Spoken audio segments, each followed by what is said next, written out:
Morning, Alistair. How are you today? Good morning, Peter. Yeah, doing the best. Doing the best. How are you? I'm absolutely brilliant, thanks. It's not very sunny outside. However, it was beautiful yesterday. Classic Northern Ireland over the last couple of days. So, Alistair, welcome to the Business Spotlight. Thanks very much for taking the time to speak with me today. Could we start? Could you tell me a little about yourself and your business, please? Yeah, so I am the director of ATTNx. So, in a nutshell, we make organic video content for businesses. The number one question we get asked is, "Do you do weddings?" And the answer is no, we don't do weddings. Oh, well, at least we know. At least we know. At least you know that. But yeah, we make sort of social content for businesses with real people within those real businesses doing real things as much as possible. And how long have you been in business for?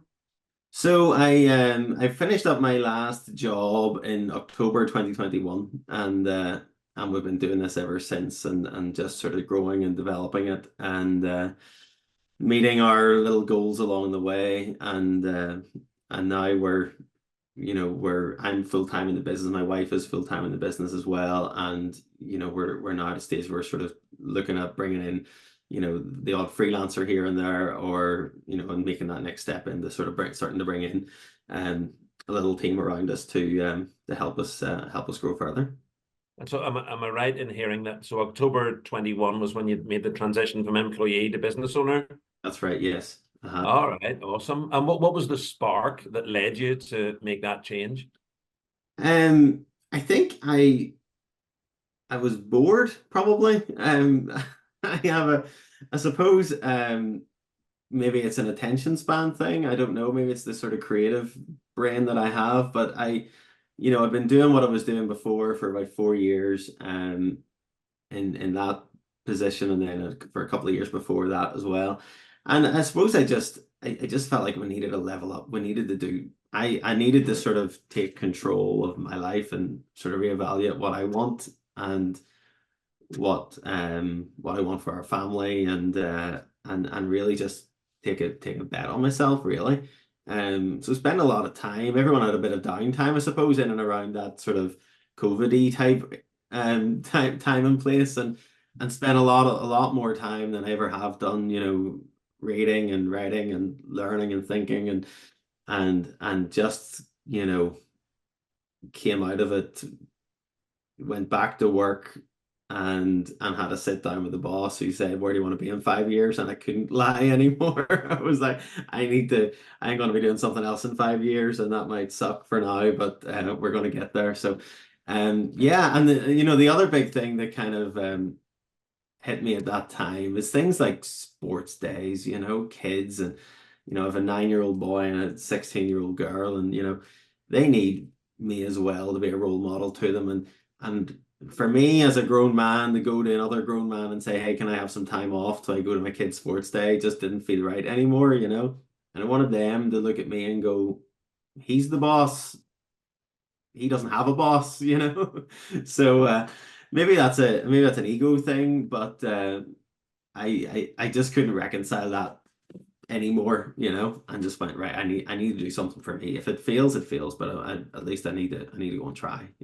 That's a great share. Well, so tell me about your target market. We know it's not weddings, so what is your Yeah. who do you love working No, with? it's I suppose it's sort of mid-sized companies, who are um they're growing, they're developing, they need to shout about what it is they do. Maybe they're struggling with recruitment, or maybe they have a particular message they need to get out to their customers or their teams, and we make video content to allow them to have those conversations at scale. Maybe it's a sales thing, or maybe it's you're trying to recruit people in, and show the culture of the business and those sorts of things. Um, that there's that kind of side of things, which is sort of day to day. We also do a lot of event work as well, so we'll be out at events, recording highlight reels and interviews and testimonials and that sort of thing as well, which is a lot of fun. And we do some podcasts and sort of educational YouTube content and things like that too, which is a good laugh as well. So yeah, it's businesses that really want to get a message out there, and depending, it doesn't really matter what that message is. You know, we can distill it down. My previous career was in PR, so there's some experience there in sort of taking a complicated message and making it really simple, and that's something I think we're able to really bring to video content, and to really strip it down and maximize the value in as short a space of time as possible. So we call ATTNx. So you get someone's attention, that's nice. What are you going to do with it? Are you going to give them cat videos and waste their life? You don't want that associated with your business. You don't want to be the business who wastes someone's 3 minutes or 10 minutes or half an hour of their life watching your video. You want to bring them some value. So attention is sort of the first thing, but probably the main thing. We should probably rename the business value, because we want to bring value to the people who watch the videos, you know. And what would you say has been the biggest lesson that you've learned in the last sort of almost 3 years as being a business owner? Yeah, I think I was sort of debating this one in my head. I think it's keeping going. It's just not stopping. You know, people, before you start your business, you go and we did the Go For It program, which is now changed and everything. But you know, and the number one thing people say to you is X percentage of businesses fail in the first year, the first 3 years, or whatever. And it only fails if you stop. Yeah. Yeah. So yeah, I might not do so well this month, or I might do better next month or whatever. It doesn't matter. But like, it only fails if you stop. And there's been things that have come up that you sort of think, oh, should we stop this? And you sort of go, well, no, we're just going to wait and see what happens. And then you wait and you see what happens, and good things develop out of it, and you learn stuff, and you grow. To quote Mary Poppins, I've got a Mary Poppins quote, which is great. It comes from my wife's favorite movie. I don't know that I've ever actually sat and watched the entire thing, but it's got the best quote in the world, which is anything can happen if you let it. And it's not about going and getting the thing or going to push really hard or try to get the thing. Sometimes you just have to sit back and let it happen. And that's sort of big for me, particularly when you face a challenge, and it might scare you or whatever, that you're able to sit back and go, it's fine, let it happen. And the answer will sort of reveal itself from there. So Mary Poppins, anything can happen if you let it. Good man, love that one. What about, are there any business leaders that have influenced you or that you follow or that have caught your attention? Yeah, do you know, I was this is going to be really cheesy, this answer.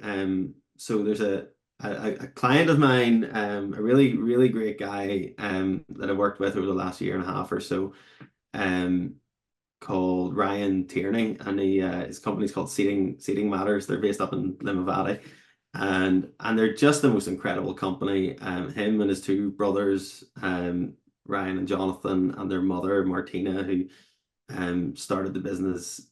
And you know, yes, they give me a lot of work, which is great. And you know, and that's fantastic. But what I have learned from being in and around their company, the culture that they have is like no other business culture I've ever seen. You know, they manufacture chairs, which change and save people's lives around the world. You know, they're for people with significant physical problems. And these chairs really save lives, and that's incredible in itself. But they have a team there of, you know, 70 people or so, and they're just the nicest people. They work well, they work hard, they improve their business every single day.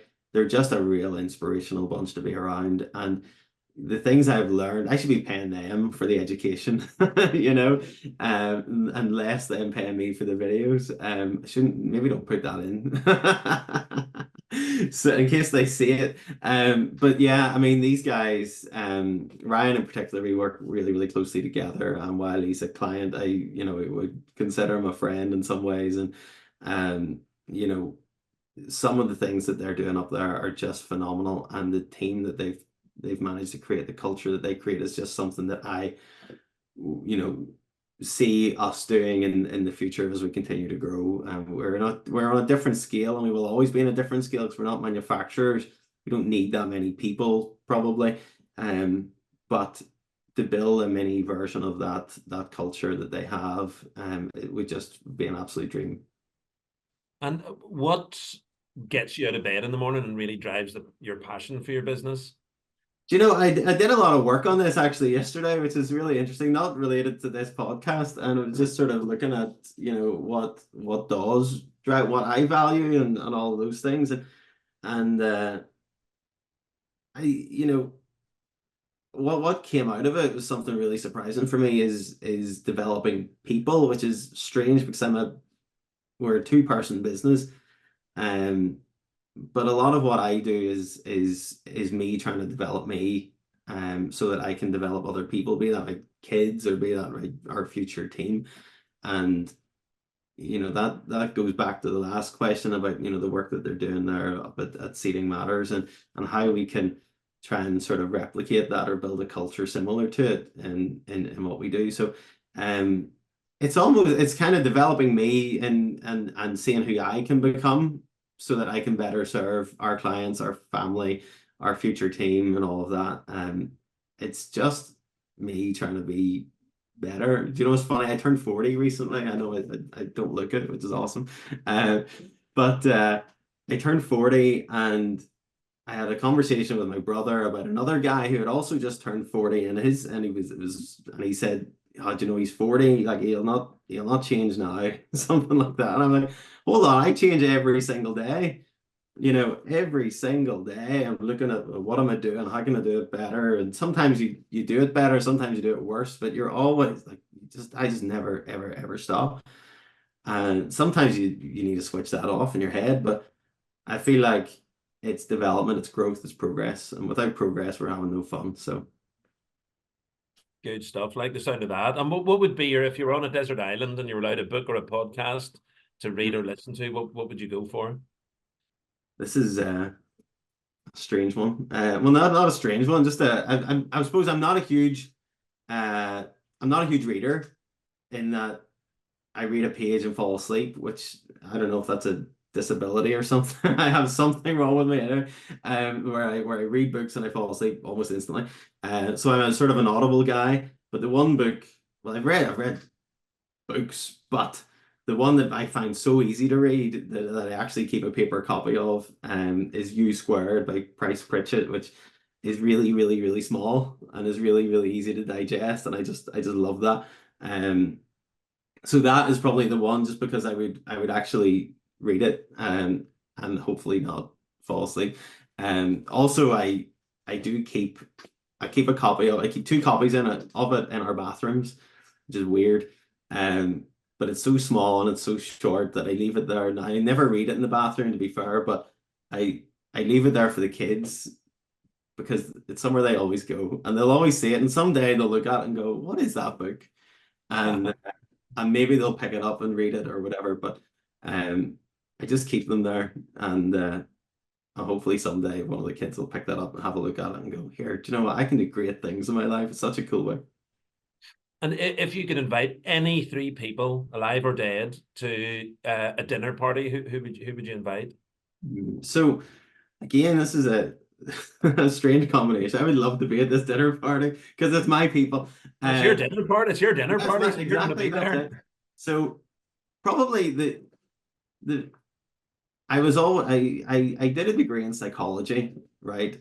And then I remember being on honeymoon long after that, and I kind of got into um reading Buddhism and psychology mixed, which is weird.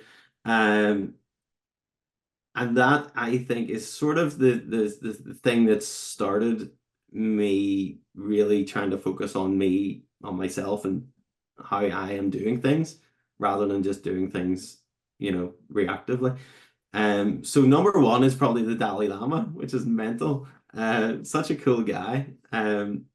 Such a cool guy, such a relaxed guy and a funny guy, but also, you know, just brings so much joy and happiness to a lot of people. Um, the other one, or the other two, are two that I sort of got, the next one ramps that up to about 100 was Bob Proctor, who's no longer with us. And that was my COVID experience, was reading Bob Proctor and learning the stuff that he was teaching through his books and courses and that kind of thing. So I'd have the Dalai Lama and Bob Proctor, and then the other one is just an absolute lunatic in Gary Vaynerchuk, who sort of does the more media advertising stuff and all of that, which, you know, ties in kind of with what I do, yes, but also his energy and, ability to speak and translate messages and all of that is really, really fascinating. I can only stick him for a short amount of time because he's an absolute lunatic. But if we had, half an hour of a dinner party, it probably those three would be good. I'd love to see how the Dalai Lama and Gary Vaynerchuk would connect. Yeah, that would be an interesting dynamic. That would be a great dinner party, to be fair. So yeah, Wouldn't very it? good. And look, Alistair, if you could go back in time and give some advice to your 18-year-old self, what would that sound like?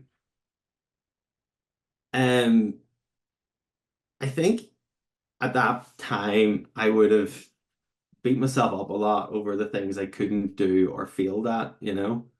And now probably the biggest piece of advice I would give to anybody is failing is good. And that's probably what it is. You have to fail, you have to get it wrong. No one on this earth expects you to be the finished article right now, especially at the age of 18. Um, Improvements, making the attempt, doing it badly, and getting better on the next one. Maybe 80% of all the videos we've ever made are terrible, but there's 20% that are good. And maybe the next 100, maybe only 60% of them will be good and 40% will be bad. So for me, do it, try it, suck at it, get better, and suck at it again 100 times, and then eventually you'll do a good one. And just being okay with that. Very good. And if someone likes what they've heard, Alistair, and would like to reach out or get in touch, what would be the best way for them to go about that? Yeah, LinkedIn is probably the way to go. I've tried all the social channels and none of them really worked for me or my business or my brain. So LinkedIn seems to be the way to go. So yeah, just Alastair Luke on LinkedIn is how to get me. You can check out the business as well at ATTNx. Um, but definitely I'd rather you were speaking to me because then I can actually converse with you rather than going to the business logo. All right, brilliant. Well, Alastair Luke from ATTNx, thanks very much for taking the time to speak with me today. It's been really cool to hear about your journey, your story, and I wish you all the success for the remainder of 2024 and beyond. So, Alastair, thanks very much. Amazing, Peter. Thank you very much for having me.